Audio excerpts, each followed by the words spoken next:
मैंने कभी सोचा भी न था कि मुझे महारानी के झूठे लांछन का सामना करना पड़ेगा। क्या बात करते हो?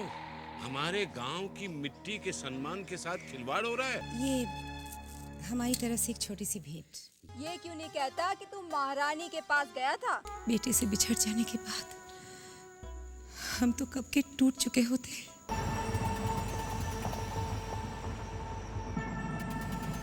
पवन, कहाँ गया वो मनुष्य? अभी तो यहीं था।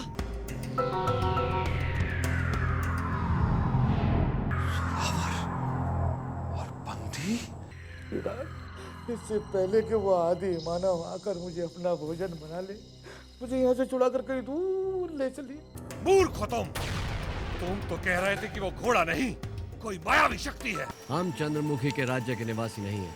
तो फिर कौन हो? मेरा उद्देश्य चंद्रमुखी को पाना नहीं है, बल्कि कुछ और है।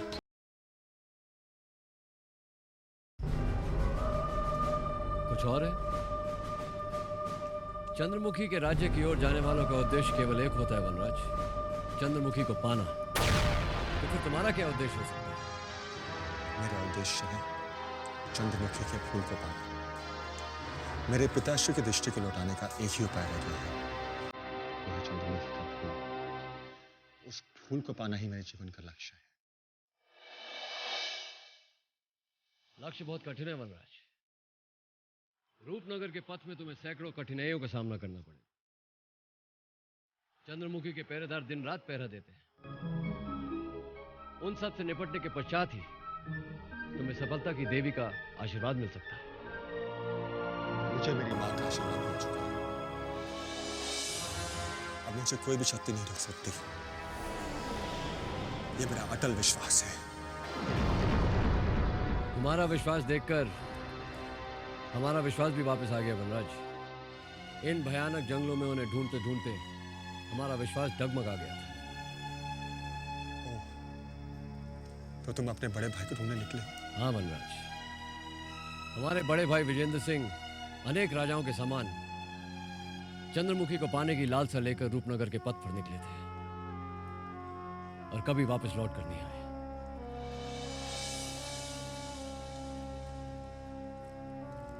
उन्हें ढूंढते ढूंढते हम यहां तक पहुंचे जहां हमारी तुमसे भेंट हुई। ईश्वर शीघ्र ही तुम्हें तुम्हारे बड़े भाई से मिलवा देंगे। अपने मन के विश्वास को मरने मत देना। मेरी शुभकामनाएं सदैव तुम्हारे साथ है। हम प्रस्थान करते हैं। जीवित रहे तो फिर मिलेंगे। चंद्रमुखी के पहरेदारों से सावधान रहना।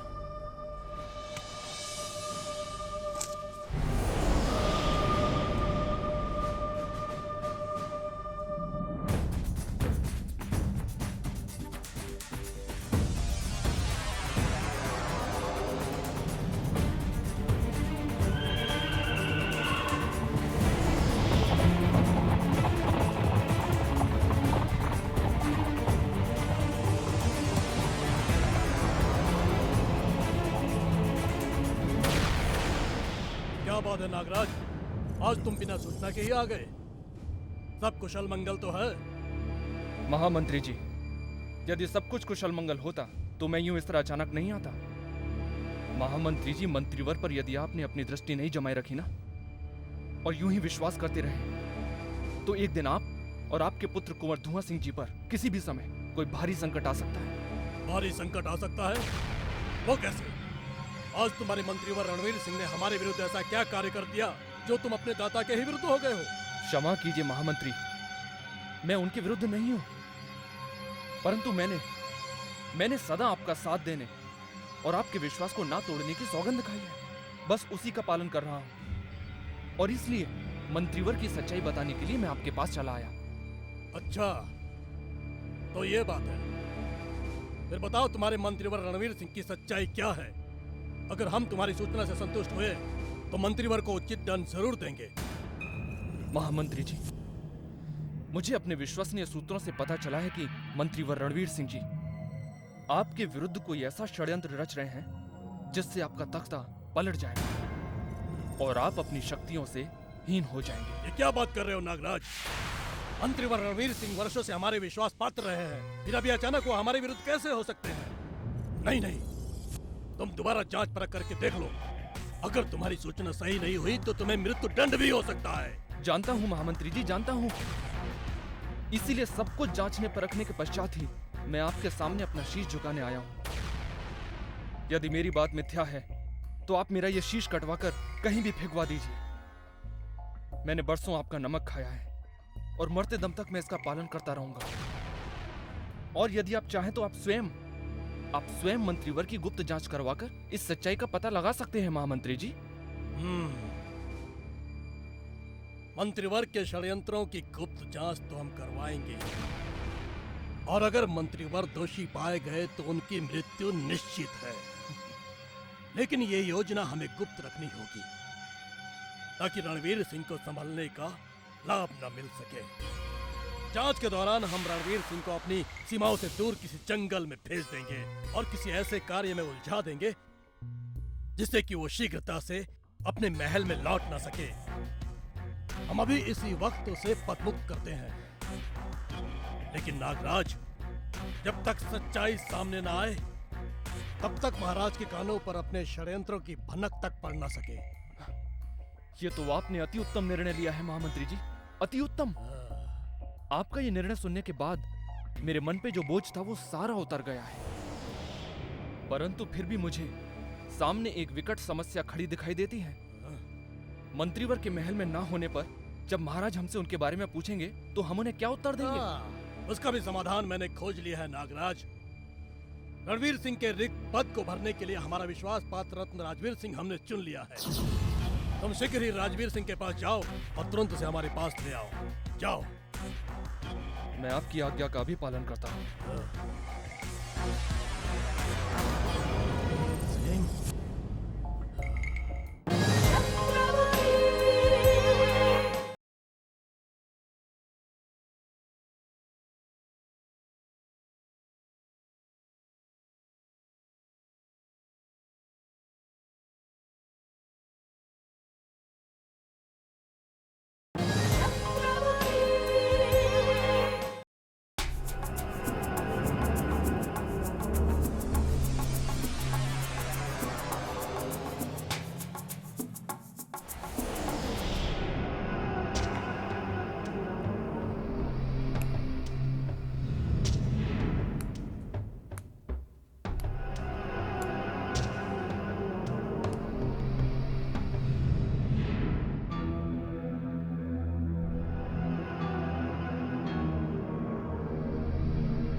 प्रणाम महामंत्री जी। सेवक उपस्थित हैं।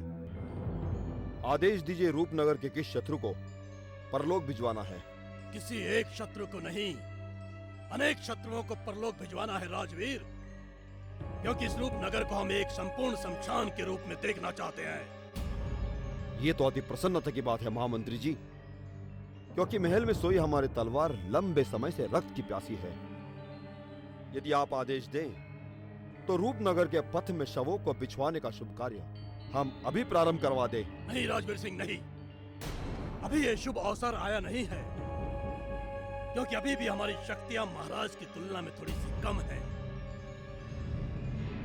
जिस दिन इन शक्तियों की तराजू में महाराज से तुल्यबल हो जाएंगे तभी हम तुम्हें वो शुभ अवसर भी देंगे। किंतु इस समय हमने तुम्हें एक दूसरे ही महत्वपूर्ण कार्य के लिए बुलाया है, और हमें विश्वास है कि तुम असफल नहीं होगे। आपके विश्वास पर खरा उतरना राजवीर सिंह का परम धर्म है।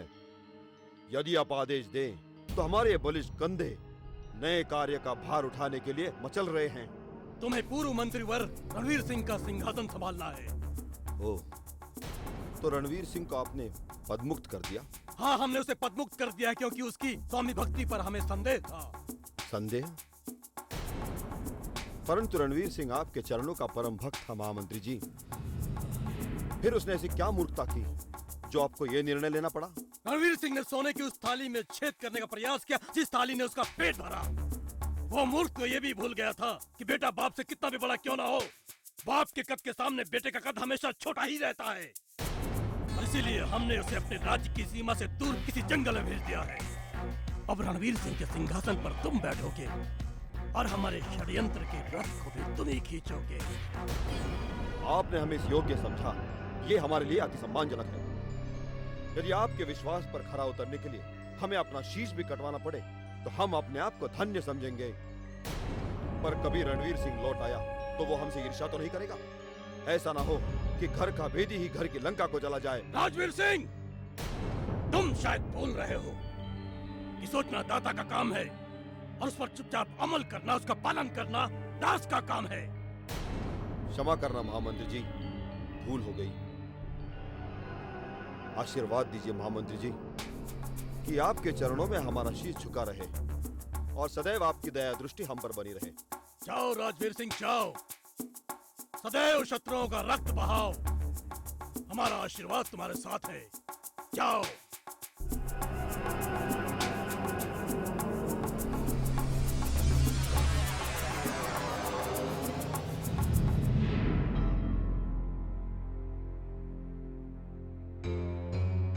कितना बीहड़ जंगल है, दूर दूर तक कोई मनुष्य भी दिखाई नहीं दे रहा। हम बहुत कठिन पथ पर चल रहे हैं जोरावर।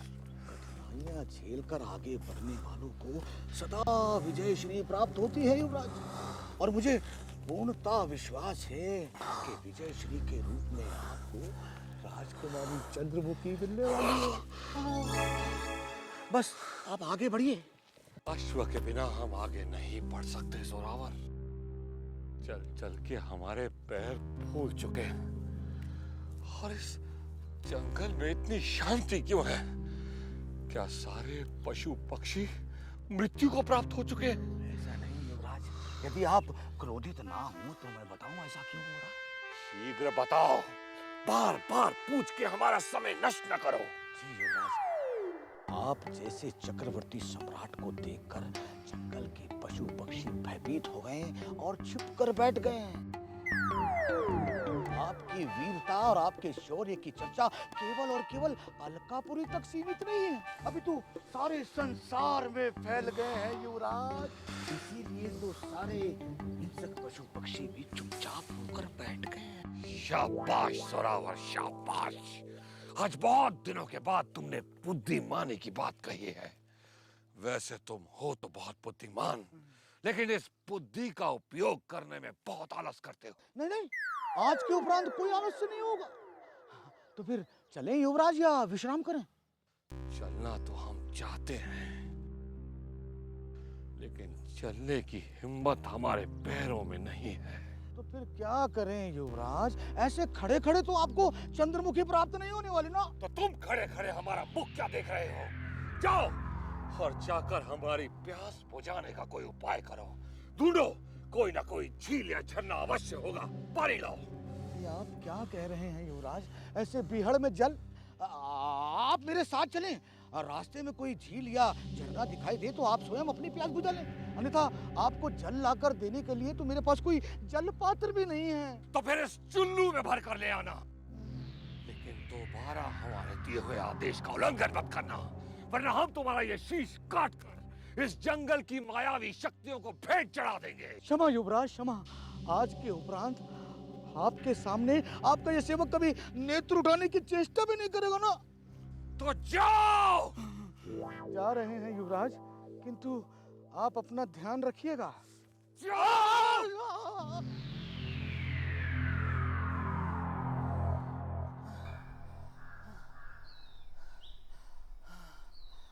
वाह वाह रे वाह युवराज, तुम्हारे मन में जरा सी भी दया नहीं है।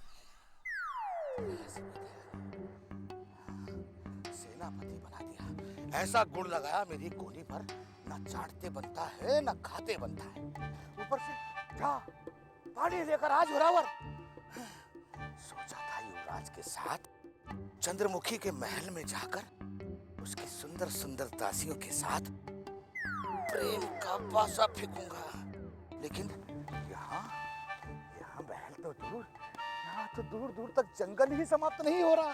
अरे वाह जोरावर, वाह। हाँ? पानी का झरना, वाह जोरावर, भाग्य तेरा बहुत साथ दे रहा है। चल, पहले चलकर अपनी प्यास बुझा, युवराज की प्यास बाद में देखेंगे।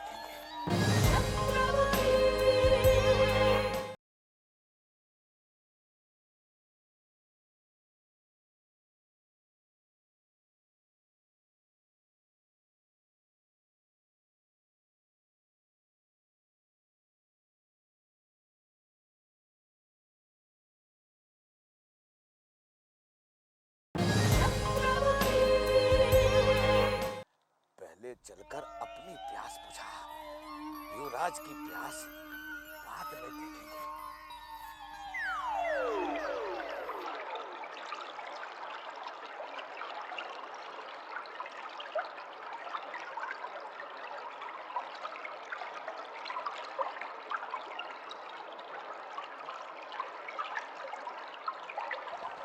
सारे दिन से जंगलों में भटक रहे हैं, पता नहीं वो युवराज कहाँ पर है। दौड़ते दौड़ते तो घोड़े भी थक गया था।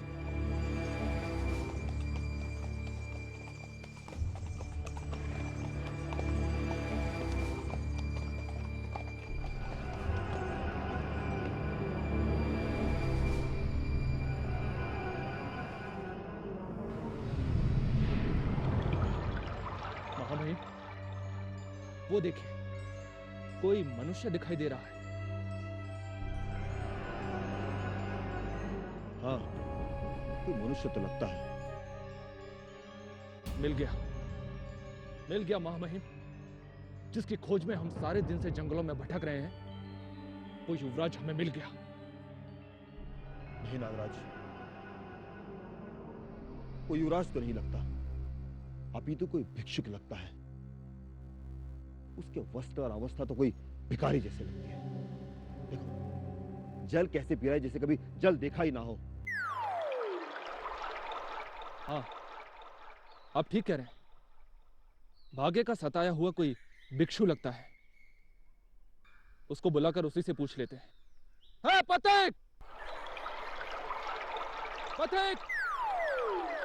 है पथिक! इधर आओ! हमने कहा जल्दी आओ!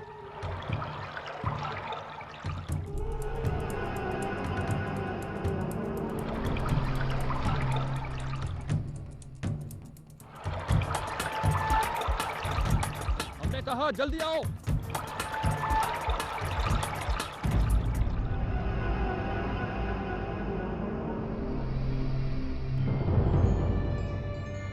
ए पथिक, कौन हो तुम? मैं तो एक छोटा सा सेवक हूँ। अपने अन्नदाता की तृष्णा मिटाने के लिए पानी की खोज में आया था। अपने अन्नदाता की प्यास बुझाने के लिए आए हो। कौन है तुम्हारा अन्नदाता? अलकापुरी के युवराज कुंवर भानु प्रताप सिंह हैं मेरे अन्नदाता। इस समय प्यास से व्याकुल वो मुझे ही याद कर रहे होंगे। तो मैं अपने जाकर मान्यवर उनकी प्यास बुझाऊं? तुम्हारे युवराज भानु प्रताप सिंह है कहाँ? तुम्हारे युवराज का यहाँ आने का उद्देश्य क्या है? यदि तुमने सच सच नहीं बताया तो तुम्हारी समाधि हम यही बना देंगे। मुझे निर्धन को मत मारिए, अन्यथा मेरे साथ साथ आप भी नर्क में जाएंगे। महामंत्री को नर्क में जाना पड़ेगा, परंतु क्यों? वैसे यदि इन्होंने मुझे यहीं समाप्त कर दिया तो मेरे अन्नदाता प्यास से मर जाएंगे। यदि वो प्यासे मर गए तो सीधा नर्क जाएंगे। तो फिर उनकी हत्या का पाप आपके सर नहीं आएगा तो किसके सर आएगा? पहले आप मुझे उन्हें जल पिला लेने दीजिए। उसके पश्चात यदि आप मुझे मार भी देंगे तो मैं हंसते हंसते प्राण दे दूंगा। महामहिम, ये तो मुझे कोई पाखंडी मनुष्य लगता है।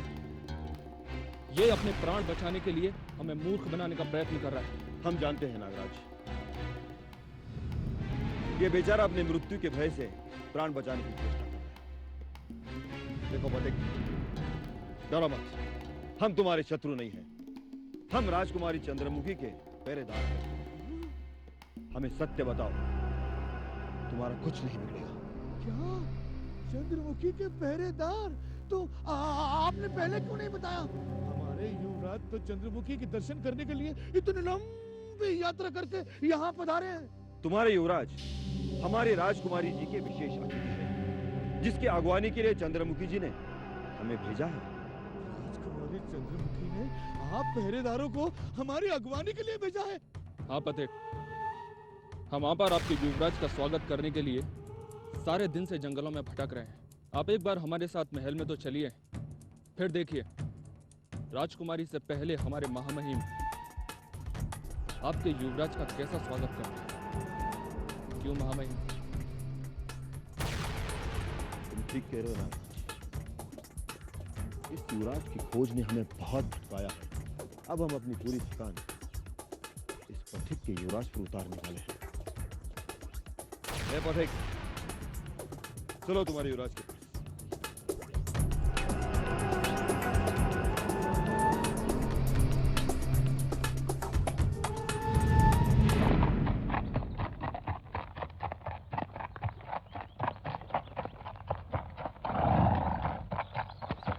युवराज! युवराज! युवराज!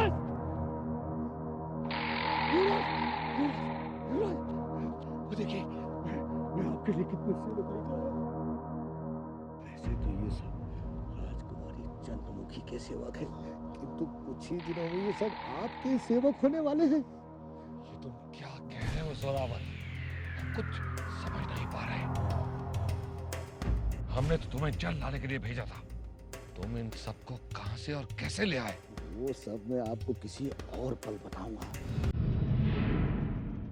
बस यूं समझ लीजिए कि मेरी तपस्या पूर्ण हो गई और आपके स्वप्न भी पूर्ण होने वाले। यूं समझ लीजिए कि राजकुमारी चंद्रमुखी जी ने इन सब सेवकों को हमारे स्वागत के लिए भेजा। तुम्हारे स्वागत के लिए भेजा? किंतु तुम्हारे स्वागत के लिए नहीं, केवल हमारे स्वागत के लिए भेजा होगा। लगता है राजकुमारी जी को पता चल गया कि हम उन्हें अपनी रानी बनाने आ रहे हैं। आप ठीक कह रहे हैं युवराज।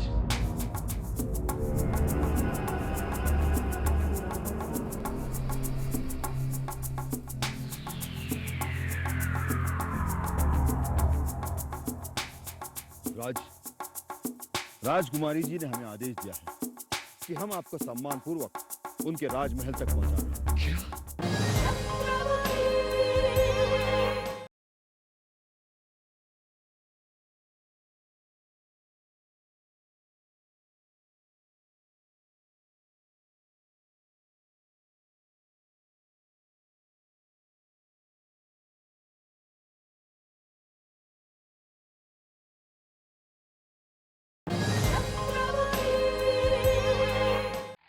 स्वयं राजकुमारी चंद्रमुखी ने हमारे लिए आमंत्रण भेजा।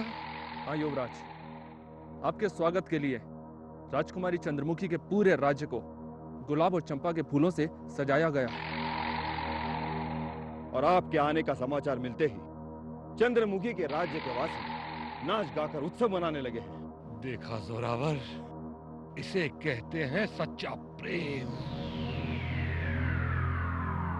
हाँ युवराज, आज तक केवल सुना था कि जिन प्रेमियों के हृदय में सत्य प्रेम होता है वो 7 समुंदर पार जाकर मिलते हैं, कि आज तो साक्षात दर्शन भी हो गए युवराज। अब चंद्रमुखी को देखने की हमारी इच्छा और प्रबल होती जा रही है। हमें तो ऐसा प्रतीत होता है कि जैसे हमारी अर्धांगिनी चांद अपनी पलकें बिछाए हुए अपने महल के झरोकों से हमारी राह देख रही है। चांद? ये चांद कौन है? चांद चांद अर्थात राजकुमारी चंद्रमुखी। हमारे युवराज प्रेम से चंद्रमुखी जी को चांद कहते हैं। क्यों युवराज? हाँ, याद रहे, वो सिर्फ हमारे लिए चांद है। यदि तुम में से किसी ने उसे चांद पुकारा तो हम तुम्हारी जीवा खींच लेंगे। आपके अतिरिक्त और किसका साहस हो सकता है युवराज? युवराज, मुझे तो इस वन में राजकुमारी चंद्रमुखी के महल में गूंजती हुई शहनाई सुनाई दे रही है। वाह जोरावर वाह! अलकापुर पहुंच गए। सेनापति के सिंहासन पर तुम अवश्य बैठोगे। बस तुम हमें ऐसे ही शुभ समाचार हमेशा सुनाते रहना। युवराज, समय कम है, कृपया हमारे साथ आने का कष्ट कीजिए। राजमहल में आपकी प्रतीक्षा हो रही है। हम तैयार हैं। नागराज, युवराज और उनके सेवक को सम्मान पूर्वक घोड़े पर सवार होने की आज्ञा। सैनिकों, सवारी तैयार करो। चलिए युवराज।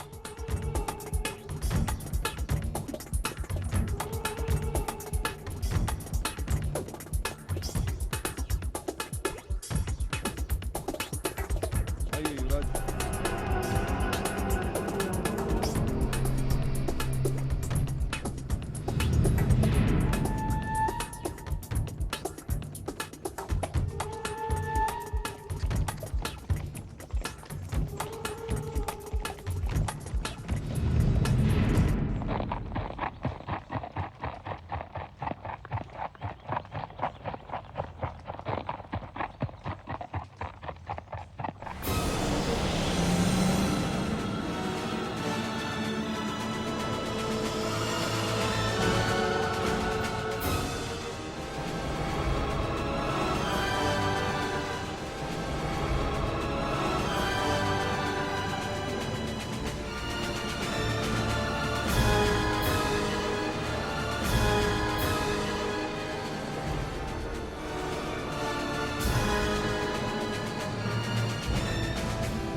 हमारे पथ में बाधा डालने का प्रयत्न कौन कर रहा है नागराज?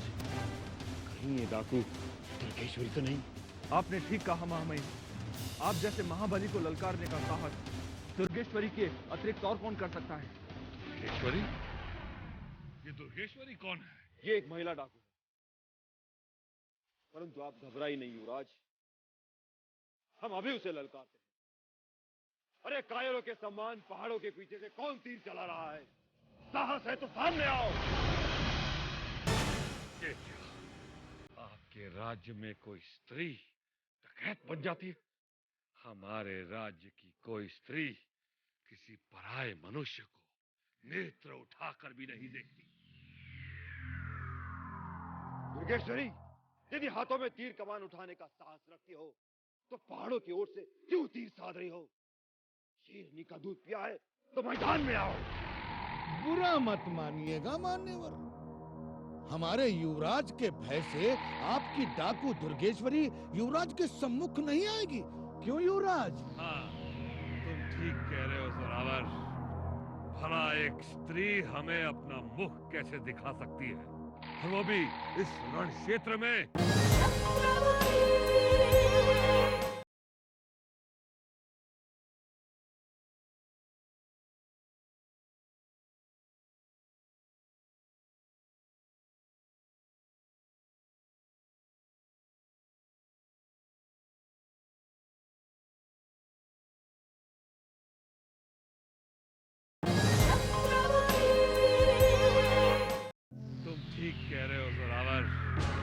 भला एक स्त्री हमें अपना मुख कैसे दिखा सकती है, और वो भी इस रण क्षेत्र में?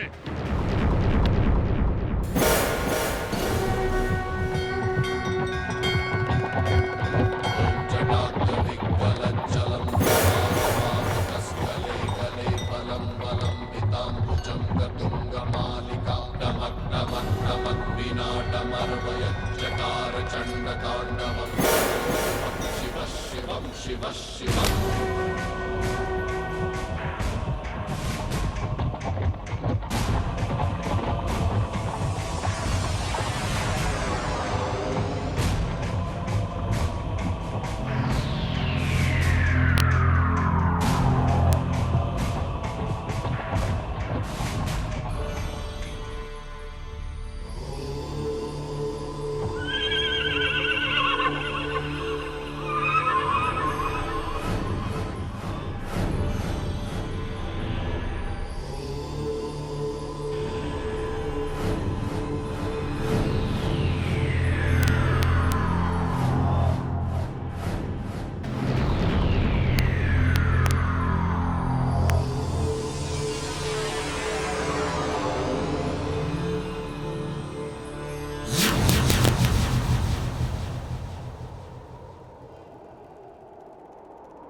तो हमारा अंदेशा ठीक ही था। बताओ दुर्गेश्वरी, राजवीर सिंह के पथ में अवरोध बनने का साहस कैसे किया? क्या तुम इसका परिणाम जानती हो? परिणाम की चिंता कायरों को होती है, डाकुओं को नहीं। अगर डाकू दुर्गेश्वरी को परिणाम की चिंता होती ना, हाथों में तीर कमान नहीं उठाती, सुहाग की चूड़ियां पहनती। तुम लोग चारों तरफ से घिर चुके हो।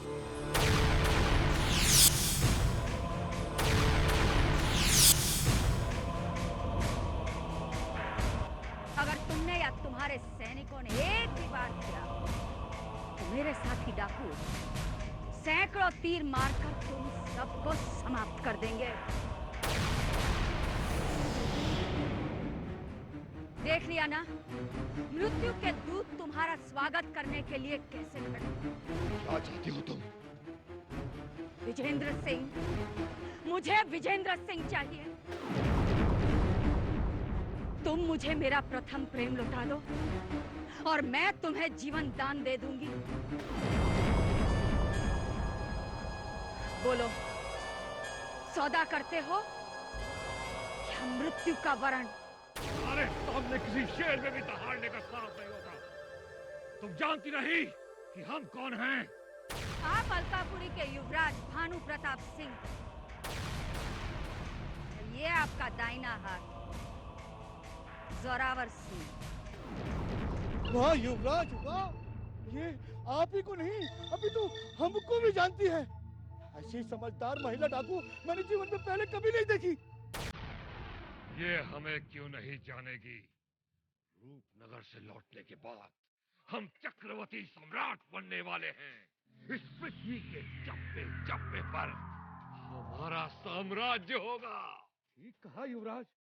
हे डाकू, हमारे युवराज के पद से हट जाओ, अन्यथा इस पद पर तुम नहीं, तुम्हारा शव पड़ा होगा। क्यों मौत का वरण करना चाहती है मूर्ख लड़की? मूर्ख तो आप है युवराज।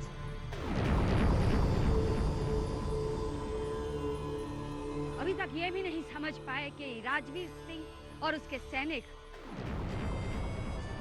तुम्हें कहां और क्यों लेकर जा रहे हैं। हमें सब पता है कि ये हमारे युवराज का और राजकुमारी चंद्रमुखी का मिलन करवाने ले जा रहे हैं। सुन लिया ना दुर्गेश्वरी, यदि यही साहस तुमने अलकापुरी में किया होता तो हम तुम्हें जीवित अपने महल की दीवारों में चुनवा देते। युवराज, यदि तुम उत्साहित होकर इसी तरह मूर्खता करते रहे तो ये राजवीर सिंह तुम्हें चंद्रमुखी के महल में जीवित अवश्य चुनवा देगा। सुनो, ये तुम्हें चंद्रमुखी के साथ विवाह के लिए नहीं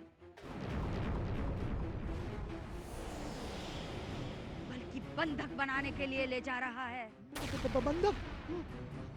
तुम्हारे पहले यहाँ जितने भी पथिक आए, ये और इसका साथी रणवीर सिंह उन्हें कारागार में डाल चुके हैं।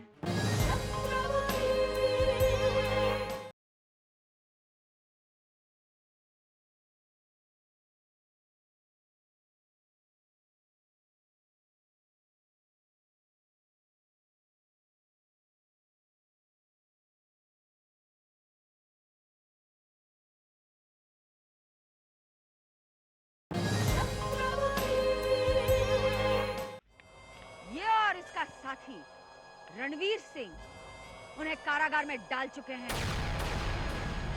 अब तेरा समय समाप्त हो चुका है राजवीर सिंह। बोल, विजेंद्र सिंह के बदले में जीवन दान चाहता है या मृत्यु? मृत्यु? परंतु मृत्यु तुम्हारी होगी दुर्गेश्वरी, क्योंकि हम तुम्हारा शीश काट कर काली के चरणों में चढ़ा देंगे, ताकि सदा के लिए तुम्हारे आतंक से मुक्ति मिल जाए और भविष्य में हमारे पद का अवरोध समाप्त हो जाए। राजवीर सिंह, तलवार तो तुमने मेरी गर्दन पर रखी है,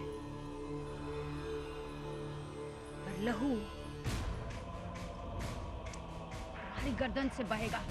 ये मत समझो कि मैं अकेली हूँ। मेरे साथियों ने तुम्हें चारों तरफ से घेर रखा है।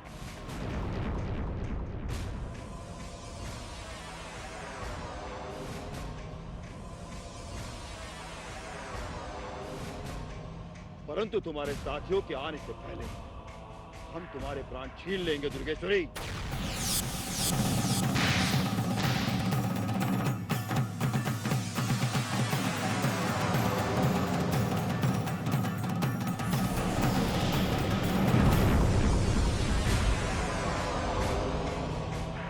अरे कायर कहीं के एक महिला को पीठ दिखाकर भाग गए। अरे ऐसे पुरुषों को तो चूड़ियां पहनकर महल में बैठना चाहिए। छी!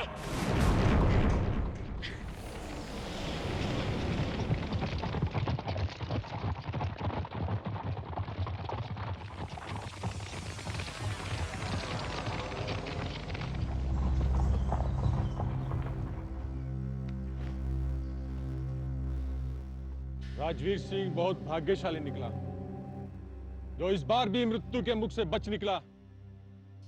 अब पानी सर से ऊपर निकलता जा रहा है दुर्गेश्वरी, हमें कुछ करना होगा। विनाश काले विपरीत बुद्धि। जब किसी के विनाश का समय आता है ना, तो मृत्यु उसे अपने स्थान पर कैसे भी खींच कर लाती है। राजवीर सिंह को अपने कर्मों का फल भुगतना ही होगा। देखना भीमा, चलो।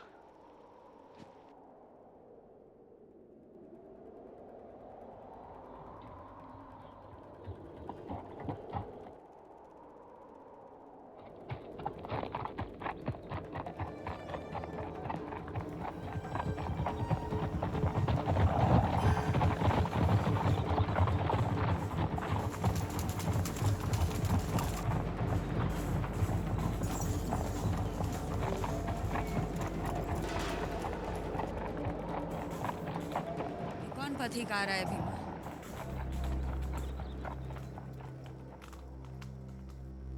कौन हो तुम? एक पथिक हूँ, अपने पथ से भटक गया हूँ। कहाँ से आ रहे हो और कहाँ जा रहे हो? पश्चिम दिशा के राज्य से आया हूँ और चंद्रमुखी के महल तक पहुँचना है। ये लो, चंद्रमुखी से विवाह करने का सपना लेकर एक और युवराज आया बंदी बनने। समझ में नहीं आता, ऐसे भोले भाले लोगों पर दया की जाए या क्रोध। क्षमा करना, मैं चंद्रमुखी से विवाह के विचार से इस घने वन में नहीं आया हूं देवी। तो फिर क्यों आए हो?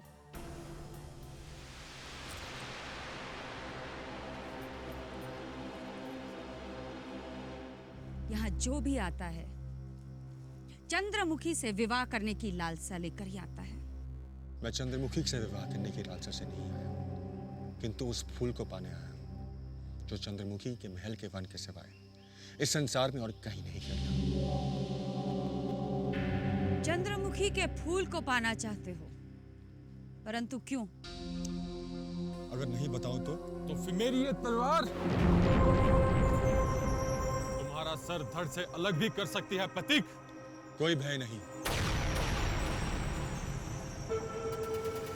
जब मैं अपने उद्देश्य को लेकर घर से निकला था, तो जीवन और मरण के भय को अपनी मां की कुटिया में ही छोड़ाया था। उठाओ तलवार। वाह,